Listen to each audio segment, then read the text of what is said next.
But yeah, as long as it can happen, let's make this one work. Um, Here we go. that's great. So, welcome, Sandy Rivera. It's an honor to I'm have gonna you on look up board. here instead of down there. All right, go on. How you Yeah, doing? okay. You have. Can you turn the Yeah, music, the trying. volume of the computer Yeah, down? it's all feedback. Cool, got it. Yeah. You sure? Well, I don't have any stuff here. Do you have the speakers on from the I have computer? my speakers on the side, the big speakers. So it's better Okay. now. Now that I moved it. Yeah, it should be There we better. go. So this is actually live, so that's the reason why sometimes you have hiccups, right? Yeah. So Yeah, so with a we studio engineer, and you got a hiccup with him, then maybe you shouldn't listen. yeah. So Sandy, so great to be connected with you, and I'm so happy to have you on board because I already said at the beginning that this is something that is true meaningful to me because you've been a big part of my journey as well. Okay, thank you. And I mean, of course, Kings of Tomorrow, that's something that I've been playing to death Finally, 20 yeah, years ago, 15 years ago. Okay. So, yeah, welcome to the show. And I think this you. is like something really valuable that we can bring to the table with our talk. So tell us something about you, Sandy. Where are you right now? With my kids. With my kids. Yeah, the kids are always I'm right. in Poland. He wasn't supposed to come in, but he did come in anyway. So that's a punishment. That's absolutely fine. So his punishment will be to make some beats tomorrow. Because he was hiding something that he wasn't supposed to be hiding. Okay, I see. Yeah, that's a punishment.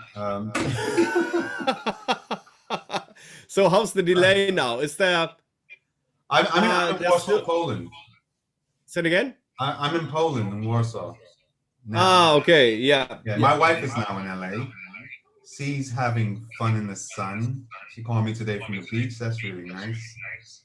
Wow, and you have to take care of the little ones. Yeah, pretty much. Yeah. Okay, so I think we still have a delay on your end. Can you turn off the speakers a little bit more because it's just like I hear myself double. Yeah, I wasn't too sure where you wanted me to hear you from. It's from the phone is absolutely fine. The delay is better gone. from there for me, but go on. Yeah, is it fine like this? Does it work for you? Yeah. Is that Nick there? Yeah, Nick is here as well. Nick von Schuli is here. So guys, it's so great to have everybody here on the chat. And Sandy, tell us a little bit, how's your situation right now? So you're a wonderful musician. You've been making music, I think, since you can walk. Yeah, almost, right? Yeah. As soon as they beat it on my head, I don't think I got milk. I think I got music at first. Yeah, so since I was 13, DJing since I was 13, and but really like understanding music since I was like 8. When I heard my first like disco record, because I was born in 71, so when I was 8, it was 1979, and my dad had like a few vinyls, not even that many, maybe 15 vinyls. Yeah. And I had Bush Bushes on, and he had it on vinyl, and I would play, Bush Bush in the bush. You want to get down, and I remember just listening to those records, trying to figure out the sonics, trying to understand how did they do this, At that age, I was just amazed, and I found my life to be just like that. So when I played that first record, I was between two speakers, without realizing that became the rest of my life. It's a weird one. And you realized that at that age? I realized that I would just sit there listening to the vinyl, but I was always trying to figure out how they did it. And I was like, I just wanted to know how they do that. So whenever I saw DJs back in New York, playing block parties at that, because in the early 80s, there was a lot of block parties. Yeah. I was more attentive to what the DJ was playing. So we go to different block parties, everybody would be playing, but I would be more in awe of the DJ. So I was always kind of just in tune. So whenever something happened where I was in a situation where there would be some turntables, I would get on. Even I think my first ever DJ set, I think it was a party and I was the youngest kid. So they put me to play because they wanted to get high and drunk. So I was the youngest. So I was the one playing the vinyls. Yeah. And it was when Bismarck E first came out and all those hip hop records when hip hop kind of just started. I mean, like the first Bismarck record. And I remember at the party I was playing that, and I was like in 101st Street and First Avenue in Spanish Harlem. So it was always just there, and it just kept going. So now I'm here. Hello, everyone. Mr. Sandy Rivera, welcome. I did my hair, took a shower, did the whole shebang. Fantastic, fantastic. Well, what I realized when I talked to Junior Sanchez a couple of weeks back, yeah, I just had that was, yeah. I mean, this is crazy because the whole scene in the US and the scene in Europe have been like absolute different worlds. Oh, you know? Yeah, everywhere, yeah. So that's actually one thing that that was crazy. The first time I really got into touch with proper this US house, Strictly Rhythm, Henry Street and all that kind of stuff, King Street and all these, and all these labels, everything, yeah, exactly. And that was just for me. I actually went to a place. I told that story before, but you don't know it. So I was actually in a place where Mike Dunn played, and that was in '94, I think. Oh, wow. 94. So that's where Mike Dunn played, and the first track that I've heard was actually a Mood to Swing track. I can't recall which Mood to Swing track it was, but Mood to Swing was kind of owning everything at that time. Yeah, that's true. It was everything. Mood to Swing. Anything they touched was just amazing. Gold. Yeah. It paved the way for a lot of people. After CNC Music Factory and a bunch of other acts but Mood to Swing, they made consistent records. Yeah. That were consistently really good. It wasn't like that for every artist, but Mood to Swing was definitely one of them. Yeah, and that is where were they from? I believe they were from New York. I think they were in New York. Okay. I've only met them recently personally in Brooklyn, but yeah, I never really knew them. But I know they were in New York. There was two of them, so yeah, I know, but it's been like insane. The music, you can see it here. Smoky Beats is just posting music. Yeah, maybe someone there has the answer. Where's Mood to Swing from? It could be from exactly. From New York. I don't know, but I mean, Smoky Beats are still made the best music though. But yeah, there's a huge difference from the European sound. But it was kind of all together because if you listen to like Depeche Mode and those kinds of things, there was an electronic thing happening on both sides of the fence that kind of influenced everyone, even from disco, because disco was, it's house, really. It's the same tempo, the same groove, it was just live. We just happened to find a good loop in it and build around that. That's absolutely right. That's true. And but you here create Mood to Swing create more Chicago houses. I see that one. Yeah. So they do it's house. That was house back then. Everything was house. Whatever you say Chicago was before, it was like techno and house, but it was house. It started off as a house, and the techno was there, and it's all based from there, really. Yeah, and it was raw, this whole stuff, right? Very raw, yeah. And that's well, you couldn't polish anything up if you wanted to, right? You didn't, there weren't like 25 plugins you can put onto something and have this whole system. You had to have this one drum machine, which was pretty much a 909 or 808 or 303. You run that, it was all analog, and you're just kind of like running it through all this analog gear, and you're just gonna get this big fatness. Yeah. Yeah, and it was very raw for sure. Yeah, and we didn't have it that way in Europe. I mean, in Europe it was all a little bit more. How did it actually start in Germany? I'd say, well, it was definitely more trance techno based how it started, and house was more like a quite undergroundish kind of thing. Right. Okay. And it still is, to be honest. Say it again. And it still is. Yeah, well, it's underground format. It's it doesn't get the radio play that it deserves. It gets all the radio shows and things like that, but it's still very underground compared to where other records are going. Yeah, that's right. But it's somehow the great thing is that, I mean, you have experienced it now several times, and you probably also see that it always goes I've seen back the wheel evolution. every generation, every 4 to 5 years, it goes back and reinvents itself. It's not reinventing himself, but I mean, for the people, for the new generation that is coming up, all of a sudden, house music. Oh, what is that? That's amazing. Yeah, well, that's the stuff that we've been doing since nearly 30 years. Well, yeah, I mean, when they go historically back, they want the same experience. They want to hear this brand new record that's not overly polished, you know, banging in a club system, and then they're just lost with it. You know, that's an experience to have that, you know, people want to gain. You know, I mean, Yeah. we don't have it right now because no one's clubbing, but now we have people back to when clubbing wasn't big and people would just listen to music at home. So people have refined their sound a lot more now, where before this whole COVID thing happened, everything was just kind of a bit lost. It was a musical aspect that wasn't there anymore. Yeah. Now it's come back with a big full force because people are back home really listening and appreciating melodies and chords and songs. There's a bigger appreciation for it now. I mean, this was missing anyway, because when you went out to festivals and to clubs, it's been like, especially for the younger generation, it's been all more about the energy in there, you know? And it'll go back to that. It'll go back to that. Yeah. As soon as it all starts, everybody will kind of go in, but it'll go right back to the heaviness because that's clubbing.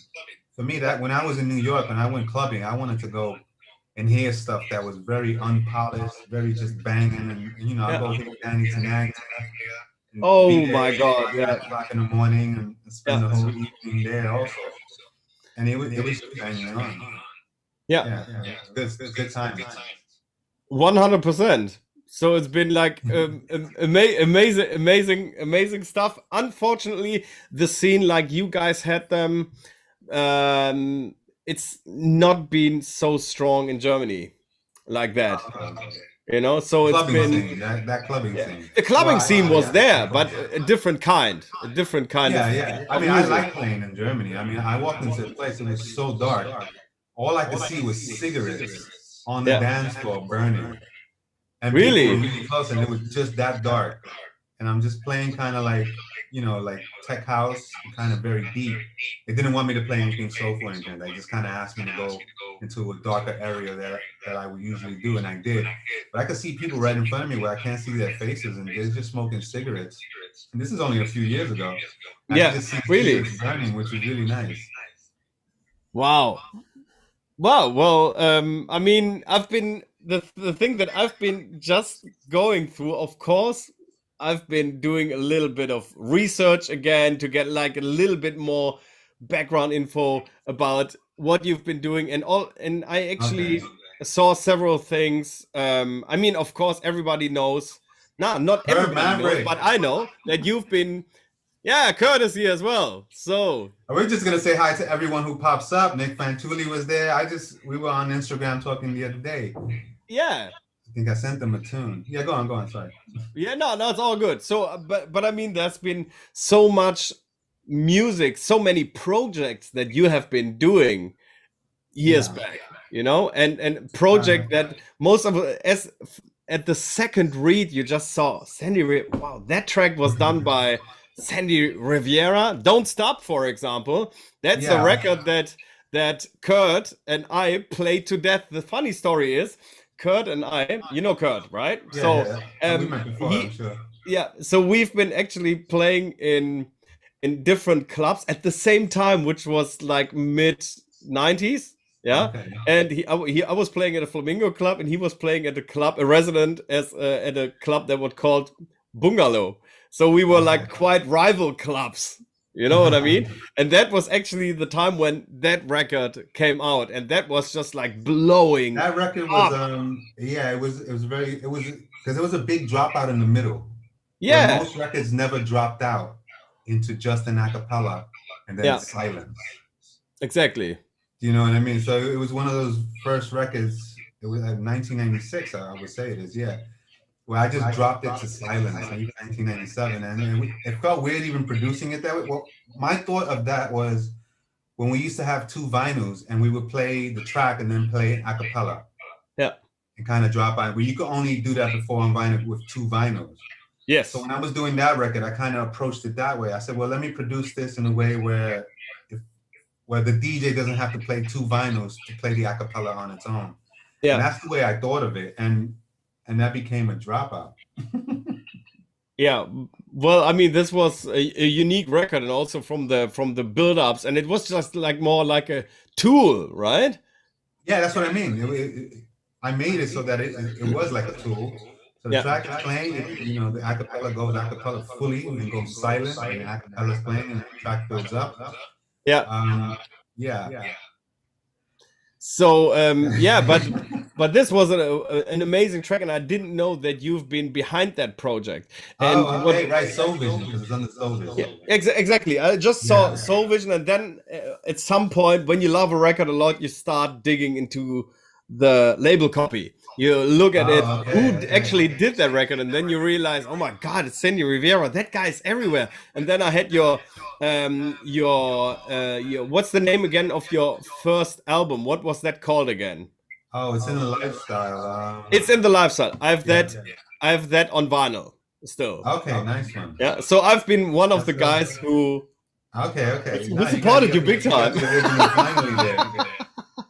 You know. So, and you actually had like that was a kind of music that was one step ahead of its time, and that is still a record you can play out, and it's still modern. Yeah. Well, if you wanted to make a difference, when I first started, you already had quite a few people in the game. You had your Todd Terry, you had your Kenny Dope, you had your Louis, you had your Marshall Jefferson, you had all the people from Chicago. There was a lot happening that was really good. You had Mood to Swing. And then a whole new era came in where your Harry Choo Choos down to your Nick Fanchulis, myself, all came in this kind of same period from like 1992 to like 1998. So it was and technology got easier back then too. Because I remember having to record vocals on ADATs, and I had like, I don't know how I ended up with 3 ADATs, but I ended up with 3 ADATs, and then all of a sudden, technology just changed. You just needed like a small interface, and you could record to the computers, and that started to change everything. So I had to kind of make myself a little bit competitive. I had to kind of go, okay, I need to set myself apart and make difference if I want to stand out. You kind of have to do that with anything, with any kind of art or anything. You got to stand out to make a difference. So I was just doing that. Okay, so how now that we're talking about some gear stuff, so I would be very interested. What was your first setup that you had? My first setup was I think it was a Commodore computer with a program called Dr. T's, and on Dr. T's it was like this really old, that old screen, that kind of yellowish one, or it turns yellow at the time. Yeah. Kind of looks like this. Thing in the back here. This curtain. This curtain. And I had a program called Dr. T's, and you had to set your bars right from the beginning. So if you set 4 bars, you had to create your song with 4 bar loops only. And then you have to do these things. So you could set it to 32 or 16 or 4. And I would always just set it to 4 or 8. Then you kind of just build up your song that way. But then I had the 909, the Juno 106, and I think it's a Yamaha YS200. Wow, so you already directly had like analog stuff. Yeah, okay. Well, MIDI was now, everywhere. So, you just kind of MIDI it all up, and then you're all good. And I didn't know what I was doing. I was just kind of running with it. And that's it. So, and then in the end, it worked out. Yeah. It was, the records were always the inspiration. You hear a record and you go, okay, I need to like get that sound. I don't know how to do that. And you just kind of figure it out. What was your first record that you put out? 1992. It was with 3 other people, and it was I forgot the name of it, but it was on Black Label. There was a distribution company, and I think they had a label called Black Label, and they were putting out records. It was an awesome foursome, and I didn't like the structure with so many people involved, where there was too many hands on deck. You know what I mean? It was too much. Yeah, I get it. And 1993, I just went on my own, started my own label. I just had to have my own control of everything, my own time and space. Yeah. and that felt better. And it's always been like that now. So. And was it directly Deep Visions? What was that the label from the beginning? The beginning was Black Wiz Records in Okay, 1993, and then Black Wiz. Black Wiz, yeah, and then 1997. Not too sure why. I just wanted to start a different brand, which is called Deep Visions. But then that kind of like phased out around 2002, 2003. But then I just kind of brought it back 5 years ago as under Deep Visions now, and now we're up to like 55 releases. So yeah. Imagine how much history is in there. Yeah. You know? Yeah. I'm historic. We're here. We're still here, luckily, because too many people are passing, and bless them all. That's crazy, actually. Yeah. Yeah. It's been like a lot of legends have passed away over the last couple of years. Yeah, it's quite. I was having these conversations. I don't want to go too. Let's stick with this, and then we'll talk about the different things, because we all party hard, but we just didn't know when to stop partying. Yeah, that's true. There's a point where you need to kind of chill, take a break. Yeah. Yeah, but I mean, how it's at some point you started to work together. You started with Defected and hit your fingers in with Strictly Rhythm and Subliminal as well. You did a couple of. You did some stuff on 2 records. One, I think, I think about three records on Subliminal. With Forever and The Committee, Scream and Shout. Oh my God! What a record!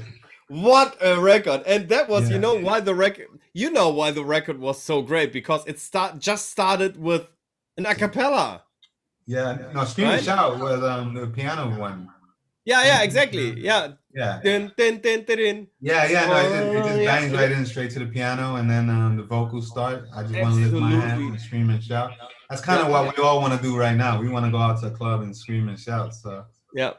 So we had, and I kept making aliases for different sounds. And that was the thing that people were doing back then. Even like Louie and Kenny, they had the Lulu Project or Ken Lou and Massive Work, and then they had quite a few things. Loot. So I just kind of went along with what other people were doing. So they'll create different aliases for different sounds. Piano riff is the one. Dun, dun, dun. Oh my God! I mean, you love working with piano anyway. Well, yeah, it is the main source of music. So I usually use more chords in my pianos. Yeah. Yeah, but I mean that was it's crazy. And then you went to I think, was it in the early 2000s or end of 98 or 99 where you started to work closer with Defected? Yeah, well, when Simon started Defected, he gave me a call and he's like, "Hey, I'm not with any AMPM no more. I'm starting a new label, and and he wanted to build a relationship. So he needed people there for him to, he needed good artists to be there for him, and we showed up. Yeah. So, people like Martin Solveig, myself, and people like that, and, Junior Jack, know those artists now. We all showed up there. Wow, yeah, that's great, because I remember that you put out I Can't Stop. Yep. I Can't Stop was way before. This. I Can't Stop was way before.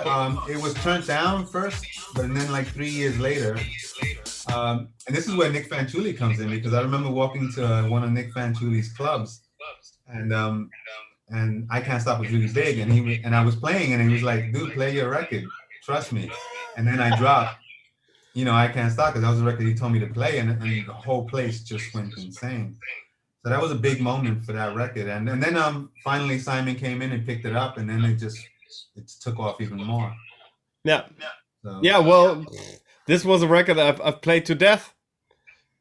Thank you. Honestly, I hope your vinyl survived. Man, I have at home. I think I have nearly all the complete Defected catalog from back then. Ah, okay. And also I have an ex-wife that threw all my vinyl away. That's great. That's amazing. Right? So I mean, that is definitely not a good thing. Hold on, I gotta. I'm crying now. Yeah, what did she say? I can't stop. I can't stop. You can't stop throwing away I your can't, I vinyl. can't stop throwing them away. It wasn't about getting the clothes out. It was just like, you know what? Let me get them where it hurts, the vinyl. Yeah, that's no. But you know what was really sad about that is that she also threw away acapellas. yeah. So all that stuff that I did in that stage, like the ADATs and things like that, she was just trying to get back to me, so she threw it all away. But I even like I was doing hip hop with, I was producing Big Pun, and all those acapellas she had threw away. Yeah. So guys, be careful. Choose wisely. Yeah, that is worth gold. No, don't choose wisely. Act right. Yeah, exactly. So let me just, I don't know if you can hear this, but I'm just going to pull that up real quick. Give me 1 second. Okay. Hold on. Her throwing the vinyls away? Yeah, well. You got video footage for that? Really? Hold on. That would be funny. Somebody said we'd be crying in the corner. Yeah. Yeah, this one. This is the record. Yes. So initially, that was supposed to be a full vocal. Yeah, but it just I wrote the hook. Yeah. And we got the hook down, but we never finished the vocals because the singers never came back for the session. So then I was left with this kind of track, and it was a whole different track, but I had the hook, which was just I Can't Stop. So then I decided, okay, I'm gonna have to make this an instrumental. And that's when I took the I Can't Stop and this, and I started just combining it with a whole new bass line and a whole new beat. And then that became that anthem. Yeah. So I'm actually happy they didn't show up for the session. Well, I mean, it would have definitely turned out into something totally different. Yeah, no, yeah, absolutely. I agree. I can play you the original. You'd be like, yeah, I'm happy they didn't show up. Yeah. When did your most favorite record come out? When was that? I said that one time in an interview, and then I got into a publishing war because I named the wrong date. And so, because if you're into music, you're doing publishing, right? So you make these publishing deals, and because I said in an interview a certain date that landed with the other publisher, which okay, I think been wrong. Yeah, they floored me on that shit, and we still are in a fight with them now, 20 years later, because they had paid a certain advance, and even though they recouped. Because in an interview, I said a different date, just because, when you're in an interview, you're kind of just figuring it out. Yeah, you might be a month or 2 off, or 3 months or 6 months off. You might just mention the year, which is 12 months. And they decided to go, oh, it was during our deal. And they just jumped in on that and caused a lot of trouble. Why do people do that? Greed. People are greedy. You know that. Yeah, of course. But I mean, this is how. So honestly, now we are coming to the point where, of course, it's. Don't ask me questions like that no more. Yeah. Okay, I'm not. Okay, I'm just going to take a quick look on.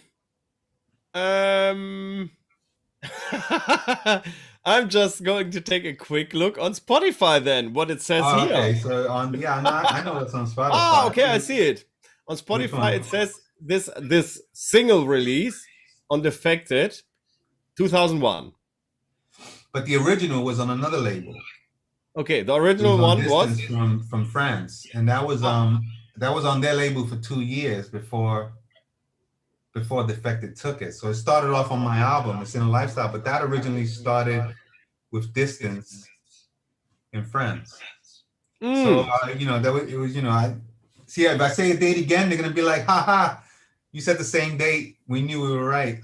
So let's just say 1999 to play it safe.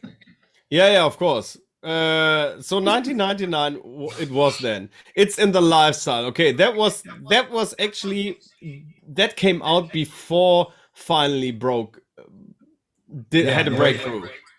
Well, way before, like I said, initially, I know I say this and people always, get offended. No one liked Finally in the beginning. It was too jazzy. It was too vocally. House music wasn't the thing for DJs. It was the thing for soulful DJs, and they're the ones that broke it. Yeah. You know what I mean? So and it was different, you know. And what was the story behind it? What was that moment where you Agent felt, Greg. yeah, Greg is here as well. Hey. He's always here. Our Yeah, friend yeah, from Greece. Souvlaki, man. Yeah, I was remember being with him. He's put some weight on me with some souvlaki for sure. These Greek guys always put weight on you when you're there. You know? He does, but he's healthy. Yeah, well, he's in good shape. This man is in good shape, and I see. Agent, he send some doesn't seem pictures to over. he doesn't seem to age. He doesn't seem to age. Yeah. No. What is it, Greg? Explain it to us now. Go on. So what interests me really is like how when did you feel that something big is rolling here with that record? We're finally it was Yeah, when people kept telling me that people can't stop playing it. When there was no internet yet and there was no social media, you would walk into the clubs and everybody would start singing the songs. yeah, And it was, you know, a big shock because there was no medium anywhere except for anyone to learn the song. You know, you had to have it, you have to yeah, have heard it somewhere or something and really hear it a few times to kind of understand it. And it was just a point where every gig I would go, more and more people were singing it back and singing back, and then even more with more energy, and it's just never stopped. So even now, you know, Pete Tong did his live stream show, and I think I don't know what it was, 40, 50,000 people, and everybody was yeah. singing Everybody the was song. singing it. And that's really it would have been nice if I was there, but you know, but it was nice to see. Yeah. And it was How able to understand, and that build-up has never stopped because the record's still very underground. I don't have a golden plaque or a platinum plaque for that record anywhere. It's still something that people are just catching on to, and that's why it keeps building on its own. And I think it's that's a thing, that's a record for a life. It's a Right? beautiful thing. It's a beautiful thing to understand. Yeah. It's a beautiful thing to be involved in. It's beautiful to see that Julie is still around and singing it. It's very wonderful thing, you know. And I Yeah. mean the feedback that I get from people, that's what's still amazing, even for new people that hear it for the first time. Yeah, and especially that's what I mean with the new generation. Every couple of years, the wheel turns back, and Yeah. the people, the young generation, all of a sudden experience house music as something new for them. They've never heard it before, Yeah. and then of course they pass And your record. you need to You be in know? a part of the history so they can fall back in and find you. But Yeah, yeah. exactly. And then they find your record finally, and of course it hits them because that record is Yeah. just like pure bliss, right? So it's Louis just like Blanc, new music, love the track. There you go. so you see there's like I've been lucky to have quite a few records like that. It's nice to see come into my room finally unbelievable, coming back into the man. picture now. I mean, it's for The a while one? it was kind of just sitting around. It's coming back into the picture now. So now the plays even on Spotify, you know, it's gone over 1 million, and it's just going off the roof now. So and people are starting to find the Everything But the Girl version, the actual original. So they're doing their homework, and it's just kind of all building. I have it on For me, it's really vinyl. nice to see. And thank you very much, guys, for continuing to play these records. I appreciate it very much. Yeah, that's really important. That's the essence, you know, that people support the music, Yeah. and you have really created some timeless classics. Oh, well, somebody just mentioned Four for You. Heard that got me into house Four for You. Yeah, that's another one. That's it's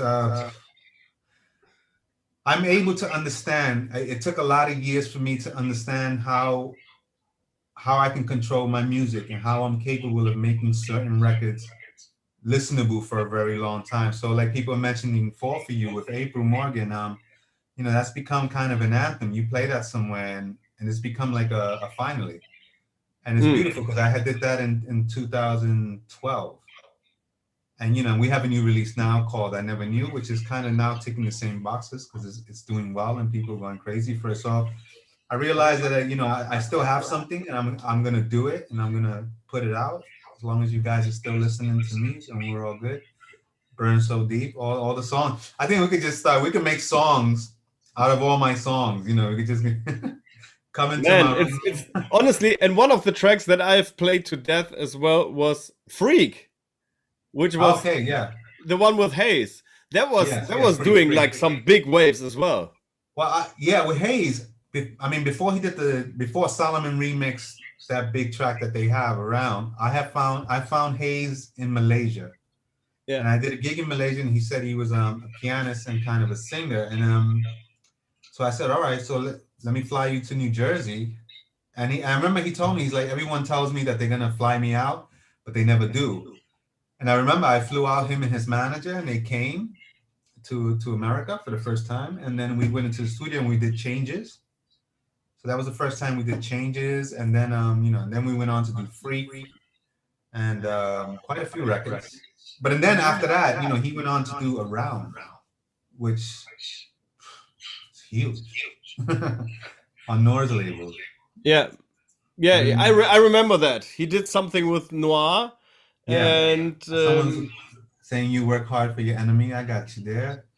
That's I don't know if you heard that one, but you work hard for your enemy is something that I actually wrote that whole song. So my ability to control songs is that I write dreams. They got dreams. So I wrote that whole song and sang it. And then a singer ended up getting it. She sang it an octave lower. I sang it like somebody was kicking me in the balls. I was just high. That's great. I would love to hear that demo. You could probably find it there now.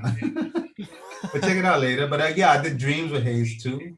So a lot of the vocalists that have worked with me was the first time they ever joined house music. Yeah. So DJ Ray, her first record was with me. Julie McKnight, Hayes, LT Brown, who did Come Into My Room. Lydia and Nina. There's quite a whole bunch. Yeah. Well, this is. Yeah, I mean, somehow I don't know what it is. Perhaps you can tell me. One thing is under 120 BPM. You're right. It is. It's around 118. Yeah,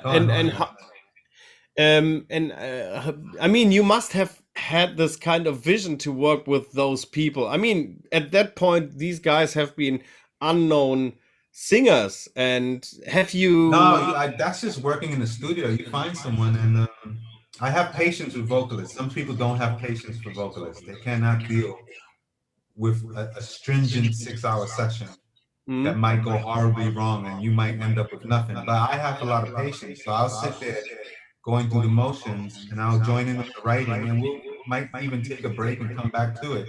With Hayes and Changes, that was a funny one because the track was going, and he had a problem writing to it. So then I said, look, the song needs to be like this.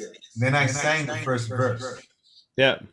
Just out of my mouth. It just came out. It's been 10 long years since you've been gone. I can't be myself. You left me all alone. I sang it all the way. And he goes, do you remember what you just did? And I was like, no. He's like, get the mic on while I remember. And then he sang it. And so I have a way of kind of just shooting it. It just happens. So, and I have a knack for that. So, and I have patience with singers. I have a lot of patience with singers. So I do take my time with them.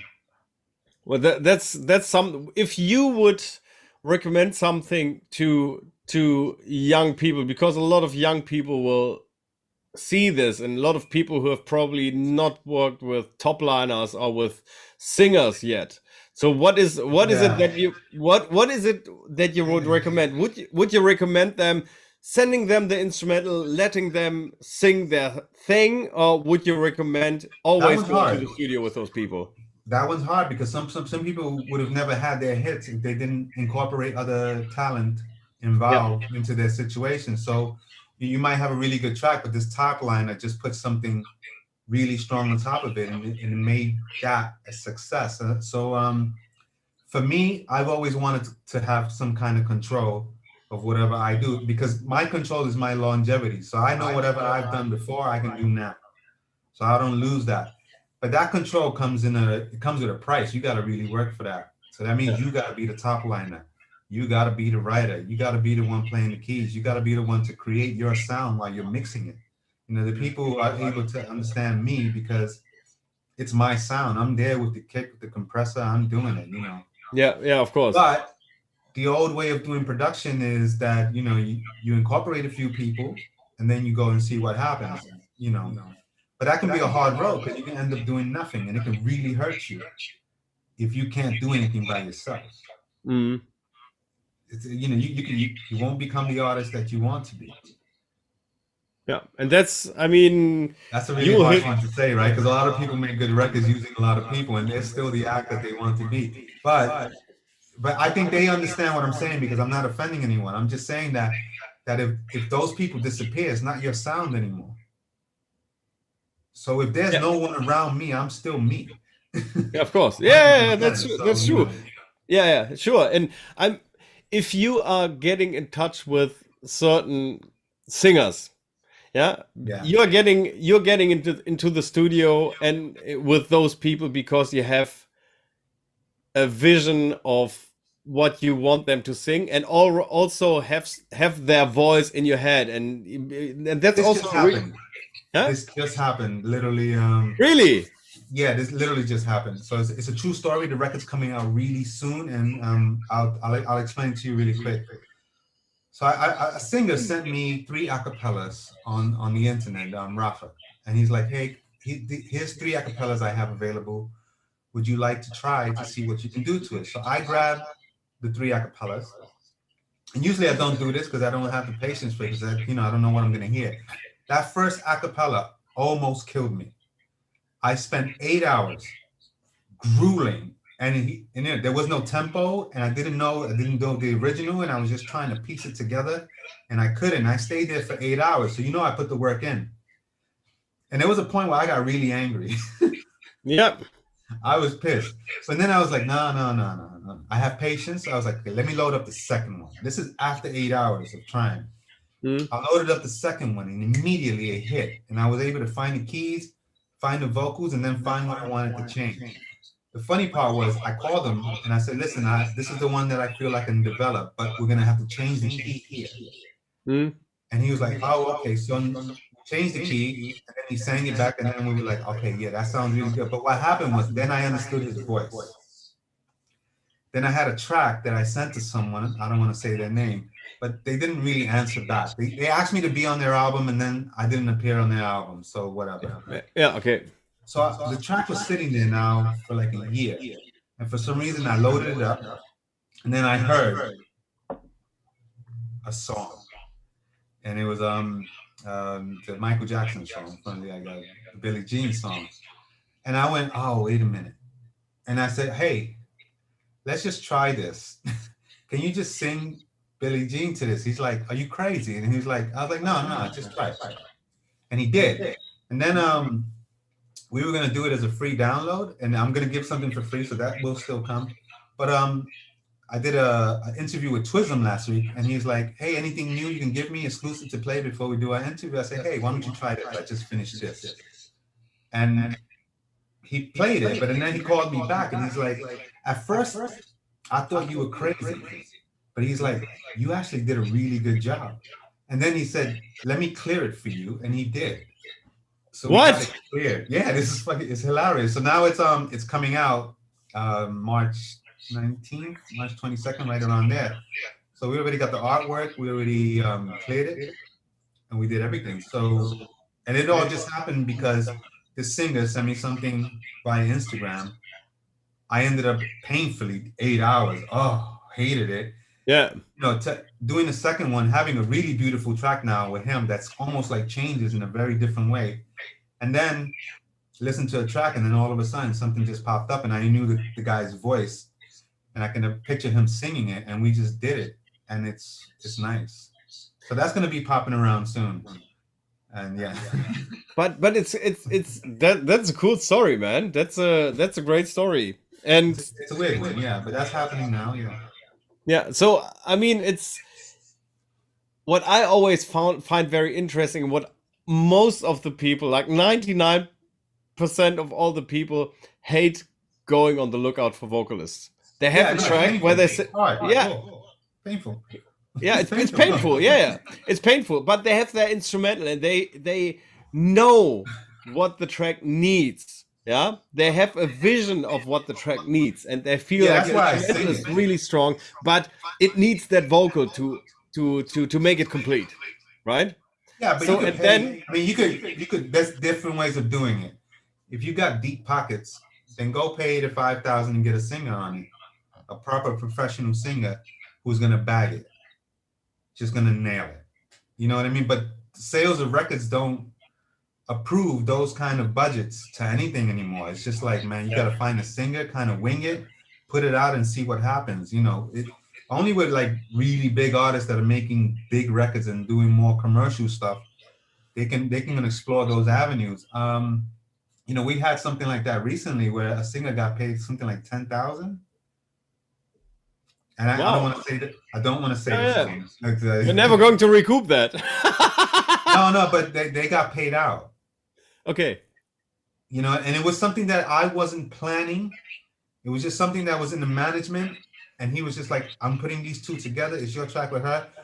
And is it recouping? Yes, it is recouping. It's doing very well. It's already got millions of plays on Spotify, and it's doing well. But she got signed out, so I own 100% of the publishing because she just got bought out. Yeah. But you know, that's someone who can write, who can really sing extremely well. Mm. That can demand that kind of budget. When you're not demanding that kind of budget, and you're kind of a different kind of vocalist, then producers have a problem because they might be dealing with someone who's not focused on making their voice really good, and that becomes a problem. And this is where the headaches come from, because you got a singer there, you know that they can do something, but because they're not properly singing all the time and doing it the way they're supposed to do it, they can't reach it. Yeah. So what I do with singers is I do a track that I think they can reach, Yeah. Okay. knowing that So I can redevelop it. okay, so you actually, before you start working on the track, you already know I want to probably do a track with her or with him. Yeah, I know who I'm gonna deal with. I know that, like, where their mentality is. Whether I ask a lot of questions, you know, how long you been singing? Do you sing much? This, or I hear how they're singing. I can see where they're at. Some singers can't ad lib. They just can't. They get really nervous when it comes down to ad libbing. They just can't. It just frees up, and that's a problem because people who can ad lib very well can write very well. You know, they don't have a problem with writing quite quick. You can play 5 or 6 tracks, and they'll just run through it really quick. But a singer who can't ad lib, you got a problem. Yeah, because they are not very versatile in melody finding as well. You know. Yeah, there's a whole bunch of stuff that you do with ad libbing that works out very well, and it's a training kind of thing. So you got a singer who doesn't do that, so now you got to find a different avenue of how to bring the best out of them. Yeah, and actually, you gotta have patience for it. If you have no patience, forget about it. The session's over. That's just. But do you prefer being in one room with the singers, or do you say, "Here's the track, write something to it, and send me"? No, I don't like that. I don't like that. I don't like that at all. I like to be involved. I mean, now you can't, but now Zoom. Yeah, you can do Zoom stuff. You can. It's still a bit difficult, but now I found a kind of a pattern with this singer, but he's not lazy at all. You got to remember, he's not lazy. So he'll go in for a solid hour or two, fix anything that he needs to fix, send it back. Because then you're dealing with someone else's microphone, because it might be cheap. Yeah. They might be recording at the garage band, which is a kind of a big problem, especially if it's going to be a final product. Yeah. And you got to process the vocal yourself through your analog gear to get the best out of the sound. So it's a whole different scenario thing happening now. But I'm enjoying it. The songs are getting done. And as a matter of fact, this one singer, he actually went and bought a mic. He bought Cubase. He brought a mic. He brought the new SSL Plus 2. And he bought really good wires just to make his whole system better because I told him to. And he did. Now, let me ask you something. Yeah. Are you using Cubase? No, I don't use Cubase. I use Damn! Damn! Cubase is the better one. It's the better the algorithms behind Cubase when you're bouncing are way better than Ableton, way better than Logic. Even my mastering guy says that. He's like, dude, just go to Cubase just for your sound. It's better because Ableton was made more for techno. So the algorithms in the back, when you squeeze something, it turns it into a different kind of sound. Yeah. And Well, I've always been on Cubase. All right, so you got a better sound. Yeah. Let's see. Well, I've what is Somebody just got it 2 weeks ago. Congratulations. yeah, that's good. So where did that question go? I had actually a very good question. Where do you still take all this inspiration from? That's what I'm asking myself. How are you getting influenced by the music that surrounds you, or are you just saying, well, I'm just doing the stuff that I love? No, I don't do downloads anymore. So I don't download promos. I haven't downloaded promos in like 8 years. So even when the promos come in, I just don't listen to them because they take up too much time. Yeah. Some DJs have someone doing it for them. Some DJs don't produce, so they got all the time in the world to do that. Me myself, I don't. I put my time into my patience into vocalists, into songwriting. That's how I'm able to keep. That's so good. I love that. Making a song. So I haven't downloaded. And when people tell me, hey, go listen to my mix, like, nah, I don't have an hour to do that. You know, I don't have that time to do that because I've got like 80 songs. I've got a whole bunch that I've got to catch up with. And I don't want to, I want to finish the songs with these artists because I think they deserve to come out. Like I have a new song right now with Tamara Raven called Around Midnight. It just came out. We did that in 2012. So we recorded the vocals in 2012. Yeah. And I haven't been able to capture it. Someone said shit because they heard it. They probably got it. But I was never able to capture the balance that it needed with the track. Through that time. But for some reason now, when I loaded up that acapella, I recognize where it should go and pegged it. So I have lots of songs like that. So it also works the other way around with me. I might not be a good producer at the moment. A singer might leave me a really good song. So just the same way I kind of just said that a singer might not do a good job, they might really do a good job, except I'm not pulling it together. It could be me. So sometimes I'll hold things back trying to understand if it's me or not. And you got to recognize that, but I've been doing that a lot. So I'll know when it's me and I'll put it down and be like, nah, this one ain't, it's a good vocal, but I can't finish it right now. So, okay. Do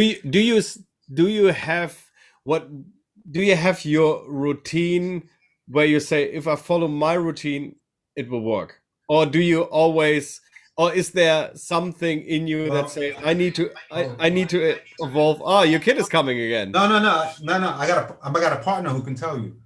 Okay. Yeah.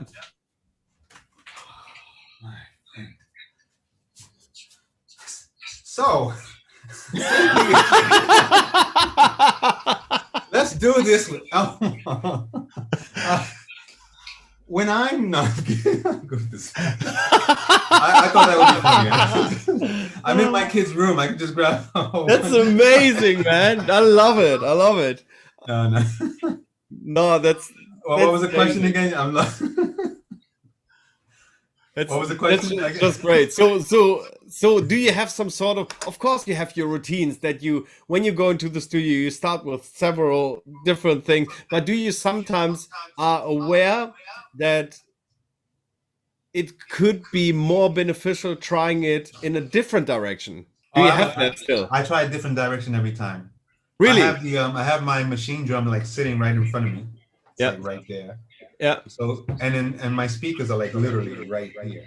Yeah. You can't see them because they're on the side. But so I have the drum machine right in front of my face, and these speakers are here. So it allows me to hear the kick, the texture, and everything quite clearly, very low. So keep that right in front. So sometimes I'll turn this on, and I'll just do an original beat. Sometimes I'll just play keys. Usually I don't even touch the Moog or things like that. I'll use like plugins. I'll go into Ableton. I'll find a bass that I like. I find like a keyboard that I like, and I kind of just melodically start going with that. And then if it starts to work out very well, I'll start to improve it. But I'll start any which way. But I never start with a bass line. I always start with keys or a beat. Yeah. Same here. That's kind of it. Because you know. Do you things? do you start with the main part of the song? do you say I'm doing a 4-bar loop and that 4-bar loop is like the climax? No, because now with house music, the freedom, the part that we all love about house music is that you can have a track that's just one loop. Like DJ Sneak does that very well. He'll take one Oh cue and yes. he'll just grab it and just put it out, and it'll just be one thing happening. And we had that a long time before. You know, even like I know that Daft Punk are now finished. You know, some of their stuff is just basically one little loop. There is no real center or anything. It's just like, oh shit, I got it. This is the loop. That's it. Yeah. This is the beginning, the middle, and the end. That's the loop. Kick in, kick out. Yeah, that's it. Filter in, filter out. Done. Yeah, exactly. As long as you got that right and you can mix that well, then it's cool. You know what I mean? Yeah. I mean, I'm always trying different things, but you know, I'll just play around, you know, and I'll go into. Sometimes I will just kind of listen to some music if I want to do a certain thing. So if I want to do like a Latin record, you know, I'll go back and listen to some Latin music just to kind of just get into that vibe, and then I'll start playing keys. Like I have a really nice track that's gonna come out soon as I'm Hector Romero. Hector, you're not here, but if you're there, get some vocals done. I played it to him. He loved it, so he's taking it, but he's taking a very long time to find a vocalist. Sometimes it's like that. Yeah. So but I find it very interesting to see how your process is in the studio when you are starting music. Do you already, most of the time, do you go into the studio with a direction that you want to do, or do you already hear the song in your head where you say, I got this idea in my head, I just wanted to put it down? I hear the song when I start playing keys. Okay. I mean, you can play any key or any note, you're gonna hear something. You can do something to one note and blah blah blah, whatever it is. But as soon as you start building it, something would just stop you. It's just like when you hear a record in a club. You could be at the bar getting a drink, and all of a sudden your head just snaps back to look at the DJ, and you go, "Whoa, what was that?" You get that one moment of, "Wow, maybe now I'm hearing something in my head, and it's starting to happen." You get this, something just happens where you just want to let it out. Yeah. And what I do, I'll just pick up the microphone and do it. Yeah. And really rough, but I'll typically just sing it myself. Usually, I think if I do a good job, then a real singer is gonna do even better.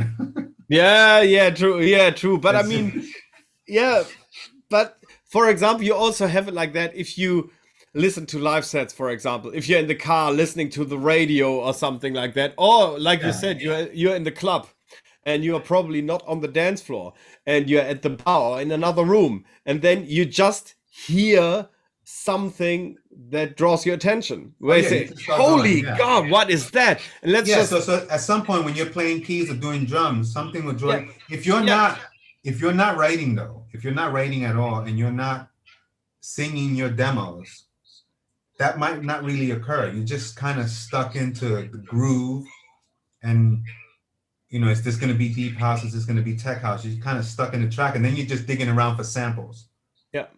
You know what I mean? Like you just go find something on the internet, pull out some records, find a sample, throw something in, you know, and then maybe you might develop it into a real song, or just clear the sample. Don't clear the sample. I mean, these days people just put stuff out, but you know, it's all here and there. But you know, for me, I get involved. I get involved with everything. How's your actual opinion on the music of today? It's wonderful. I mean, everything's come full circle, because you hear a lot of good records, even though that they're all touching very, like the whole disco thing is touching the disco era. You go make a disco record, you just got to go listen to 10 disco records from the past. You can go make it, but people are now doing it well. Yeah, isn't, you know, there's a lot of stuff involved in it, and even with deep house, people are now finding a better way to do it, you know. But at the same time, these new young producers that were doing it before are now, you know, 7 years into it, and are getting way better with the plugins, way better with their mix downs. So all of the music has just gotten better. For me, it's really good. I mean, the old sound is very different because it was all analog. And Of you were just course. left with that. You were left with that. You were not left with 3 plugins fixing your kick. You were left with, is this the right kick? Get rid of that shit, get another one. You know what I mean? Or and you're just there with analog, and it's a whole different sonics to it. The problem for me these days is the mix downs. My battery is going crazy. Sorry about that. We're back. Oh, no problem, no problem. All good. Let me get a plug in. Ah, your battery is running low. Or what? Just the phone. But the way I have the phone upwards like that, it's where you connect the actual charger. Ah, so nice. I've got like probably do about 5 more minutes or something. Or I'll just hold my phone. No, it's fine. It's fine. We are just going into the last 2 minutes anyway. So I think cool. the phone has done its job. What the people can't see right now, because cool. I just pulled up the Zoom, because we are live on Zoom now as well, next to Instagram. So he's actually, where are you sitting right now? I like my studio's in my kid's room, because we moved to Poland 2 months ago. So, was it just 2 months ago? Yeah, we moved. So I put in LA, I put everything into storage. Yeah. And I put a computer, I put all whatever synths I had there, and all that stuff there. And then over here I have a storage. And we rented a place that had 3 bedrooms, and then we moved to a place with 2 bedrooms just because it was a much nicer place. They didn't want kids in it though, but we managed to get them to. Really? They didn't want kids? They didn't want. No, it's a nice place. Yeah. So, and we weren't going to be here that long. So my wife was just like, if we're not going to be here that long, do you need your own space? Because I like this place. So I said, all right, let's take that place. We'll work it out. So if I show you, it's in my kid's room. So it's the beds, right? Y'all ready? Amazing. I'm not joking. So it's there. My kids are doing piano. So they were sitting there doing all the stuff. So, and there it is. Yeah, well, that's amazing. So and I assume your kids are musically educated by you as well. They are. I always make jokes where I don't feed them. Yeah. If they don't play keys. But today they both did an hour. They both have come in and sat down and do an hour. I will not. My rule in my house is, if you're forced to go to school because you have to go to school, and kids don't really want to go to school. You hear them going out and want to go to school. Yeah, of course. But then you force them. But then with some people, there's no forcing anywhere else. It's just like, okay, he doesn't want to play. All right, well then let him be. He doesn't want to play piano. Maybe it's not going to be his thing. Nah, you can go to school, you can play piano. So that's the rule in my house. So they have an hour each, then they can play. But they don't get to even play Fortnite or do anything unless they do this. Yeah. And they commit to it, and now they like it, because they at first it feels like a job that they got to do before they get punished, but then they fall in love with it, and they're like, oh, okay.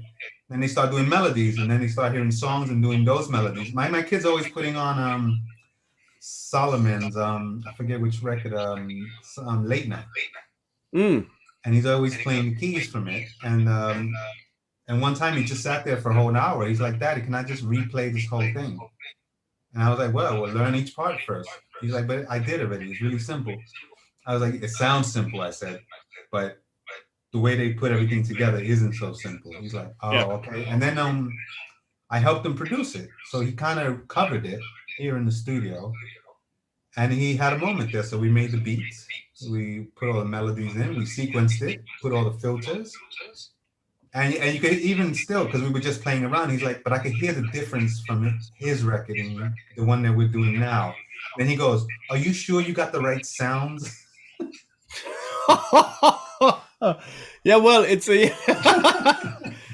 I'm like, no, I got the right sounds. No, but it's amazing. How does that feel to you? Huh? How does that feel to you? That your son it's a lot of fun. It feels good. Well, this is amazing. For them DJing, I don't show them DJing, but they've learned it.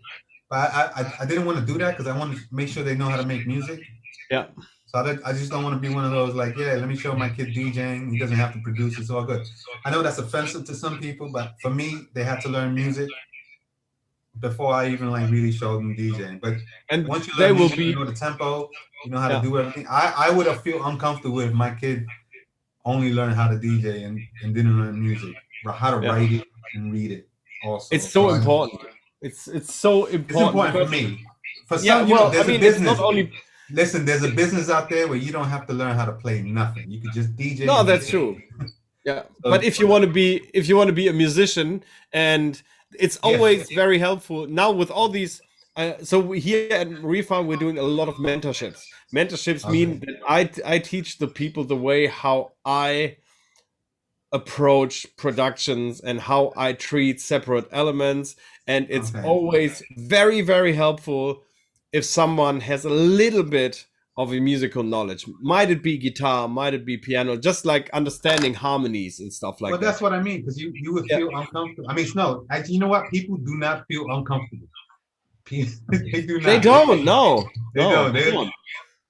They if someone else can produce all the records, they don't feel uncomfortable. There's a business there, and just remember Yeah, that there's the music business, and that is there.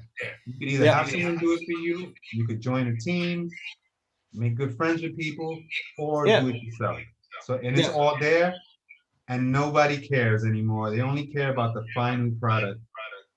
Is it making you dance? Can I play it? yeah. That's it. Yeah, that's true. That's true. So, Sandy, we I think we could continue doing this for hours and for hours, We could, but yeah, I but the would. kids, I gotta get these little knuckleheads to sleep. Yeah, yeah, of course. No, So, no. For all the people that honestly, did show up, thank you very much. It was yeah, nice to see some names that I do know to show up. That's really nice. Cause you know, like I said, I stay away from doing this, yeah. but I think I should appear to do it more.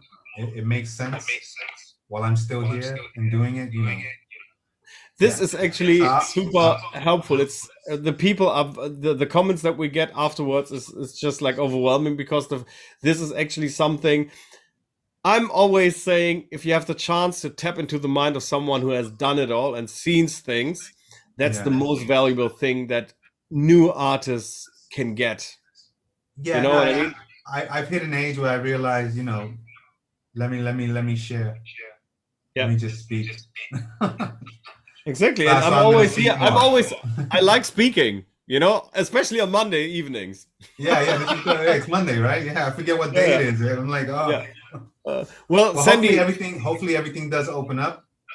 Fingers crossed for everyone yeah, yeah, that things open up in various countries, and hopefully everyone can travel into each country because I know that there's you know, you might not be able to go to one country or another depending on the situation of the country. So please, you know, stick it through. Let's give these next few months a chance, and you know, let's make this happen. Let's get back out. yeah. That's what Yeah. needs to happen. Otherwise it's going to be nightmare. Yeah, yeah. Or I'm Um, gonna stay in my kid's room, and you know that's not gonna be good. I'm gonna start making well, kid music. Elmo's yeah, gonna be next to me. I'm gonna have like all these yeah, toys flopping around. And yeah. The I next project appreciate is it. then the Riveras, right? Yeah, yeah. I don't That's know. the next project. But you know, kids change. So even though that they learn, you know, a girlfriend can change everything. That's true. So you know, even friends, you might start going the wrong way where you start forgetting where you should be. And that could be drinks, that could be drugs, that could be a girlfriend, it could be various situations that can happen. Yes. I Yeah. try to, you know, keep them kind of melodic with everything, just kind of mellow. Yeah. And I tell them quite truthful things so they can be very aware of things. But yeah, I hope they continue to do it. Yeah. Yeah. Well, I mean, I'm Fingers just crossed for that too. Yeah, but I think it's a great thing that you're teaching your kids, and that's actually something you are. Um, Although they might not like it now, but I promise you, in 10 years or in 15, 20 years, they will say, "Thank you, Dad, that you forced us through this thing." 100%. Yeah, but you Mm, know, mm. but some It people, happened some to me. families It happened to don't me. end up in a conversation anymore because of that Yeah. turmoil. My kids, if I take one little toy away from them, they act like I'm killing them sometimes. So the perception of something is very different. Where like in our times in the 70s, we might get smacked and beaten, right? And Yeah. you cry for that. You know, I'll take like just something like a juice from them, and they'll cry hysterically to the point where, like, you know, the police could come. And I'm like, hey, that's not a really big reason to cry. Relax. You're gonna get me arrested for no reason. So the perception is very different. So it's, you know, we'll figure it out. Eventually, you know. But Yeah, it's yeah, great for to sure. see. I have to say, just to finish all of this off, this beautiful Music Monday that we just had. It's just been great since I've been doing these Music Mondays. There was not one person that I did not enjoy having Music Monday with, because All right. everybody is just really down to earth. Everybody is just, you know, just it's a normal conversation between you and I. But this stuff, as I said before, this is worth gold for a lot of people. Like learning a little bit of history Yeah, I about. mean, this is nice. I mean, we get to see everyone. I get to see people popping up. I guess I'll be popping up Yeah. here on Monday, see who's next, and say what's Yeah, up. let me check. I don't have next Monday yet, but the week after I do already do. Oh, we could do So Kings of there's Tomorrow. This was just Sandy Rivera. next I'm kidding. Monday is Kings of Tomorrow, of Yeah, course. Kings of Tomorrow. We could do Soul Vision, the committee, and, you know, I'll just put on a Amazing. hat, shave my Yeah, head, amazing. all right. No, I'm Yeah, kidding. great. No, I would love to have you again, because it's been I appreciate lovely, it. and I think the insights are great. Yeah. Thank you very much. Okay. And thank you for everybody Sandy, showing up and all the great comments. It's very nice.